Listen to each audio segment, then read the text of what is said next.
Hard thing to accept, but in our lives, we are getting out of our life right now exactly what we believe we're worthy of, exactly what we think we deserve.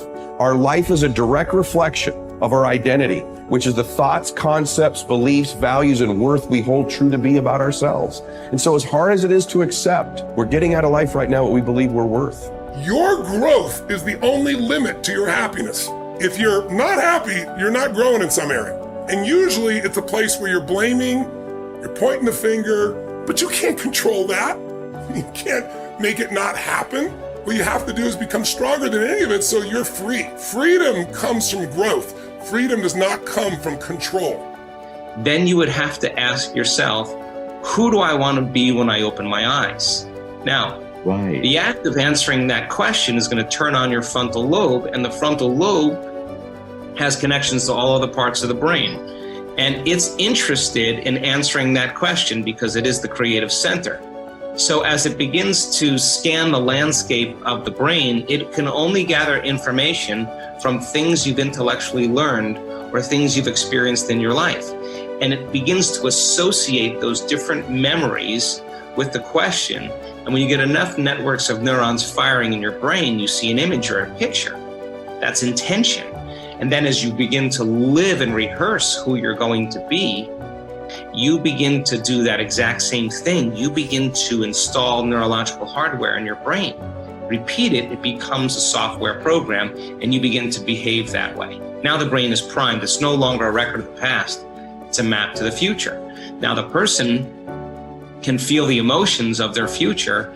You're going to see a person move into a different state of being, and they are going to have all kinds of biological changes. Your perception of your world is what controls your genes.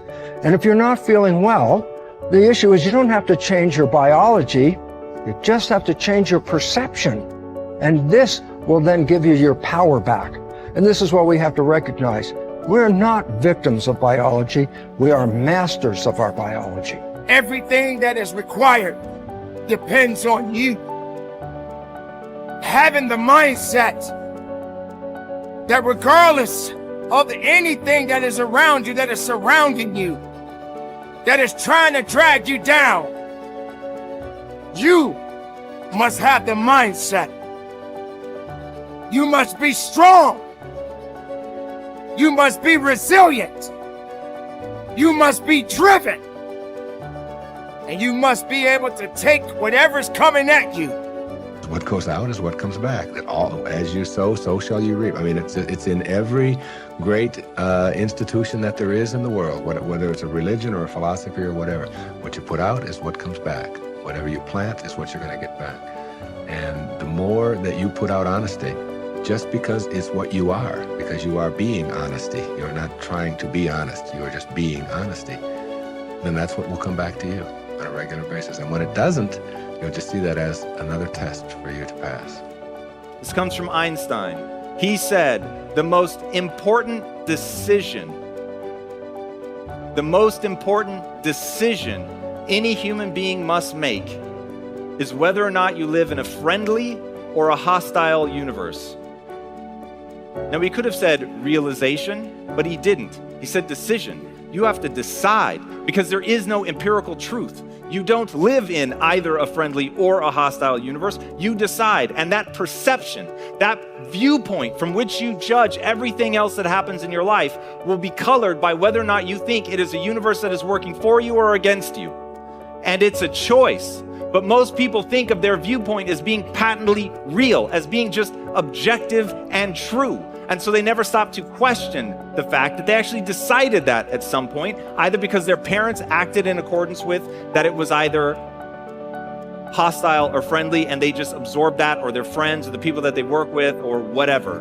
But somewhere along the line, they came to believe that they live in either a friendly or a hostile universe. But you could change right now. Right now, you could make a different decision. And if you believe that the world is working against you right now, you could choose to believe that it's actually working for you. And in making a fundamentally new and different assumption, it empowers you to move forward. And this is something that I will repeat in this talk. The reason that matters is human beings do not invest energy in things that they don't think will yield a result. When you set goals, when you have an intention on something that you want to change about your life, your brain helps you. What it does is it opens up a checklist, and then your brain goes to work trying to remind you of that intention that you set.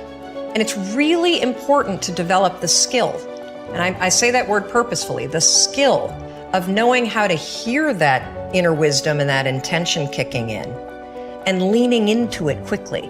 So for me, my brain saying, that's it, right there, move as fast as a rocket, Mel. I wanted to change my life. And I think most people that are miserable or that are really like dying to be great and dying to have more, we want to change. We want to live a better life. We want to create more for our families. We want to be happier. The desire is there. Again, it's about how do you go from knowledge to action. So the first thing in this story that's important is realizing that the answer was in me. And my mind was telling me, pay attention. Could have also been the bourbon. I had a couple of Manhattans that night. But anyway, the next morning, the alarm goes off, and I pretended NASA was there. It's the stupidest story. I literally went 5, 4, 3, 2, 1. I counted out loud, and then I stood up. And I'll never forget standing there in my bedroom. It was dark. It was cold. It was winter in Boston. And for the first time in 3 months, I had beaten my habit of hitting the snooze button. I couldn't believe it. And I thought, wait a minute. Counting backwards? That is the dumbest thing I've ever heard in my entire life. Well, the next morning I used it again and it worked. The next morning I used it again and it worked. The next morning I used it again and it worked. And then I started to notice something really interesting. There were moments all day long, just like that 5-second moment in bed, where I knew, knowledge, what I should do. And if I didn't move within 5 seconds, my brain would step in and talk me out of it. Every human being has a 5-second window, might even be shorter for you. You have about a 5-second window in which you can move from idea to action before your brain kicks into full gear and sabotages any change in behavior. Because remember, your brain is wired to stop you from doing things that are uncomfortable or uncertain or scary. It's your job to learn how to move from those ideas that could change everything into acting on. Take action. When you start to walk, talk, dress, and behave like the top people, you soon begin to feel like the top people. You will treat other people like the top people do. You will work the way the top people work. You will start to get the results that the top people get. In no time at all, you will be one of the top people yourself. It may be trite to say, fake it until you make it, but there is a lot of truth to it.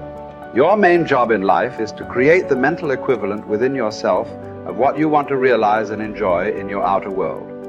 Your focus must be on creating the beliefs within yourself that are consistent with the great success you want to be in your outer world. You achieve this by challenging your self-limiting beliefs, rejecting them, and then acting as if they did not exist.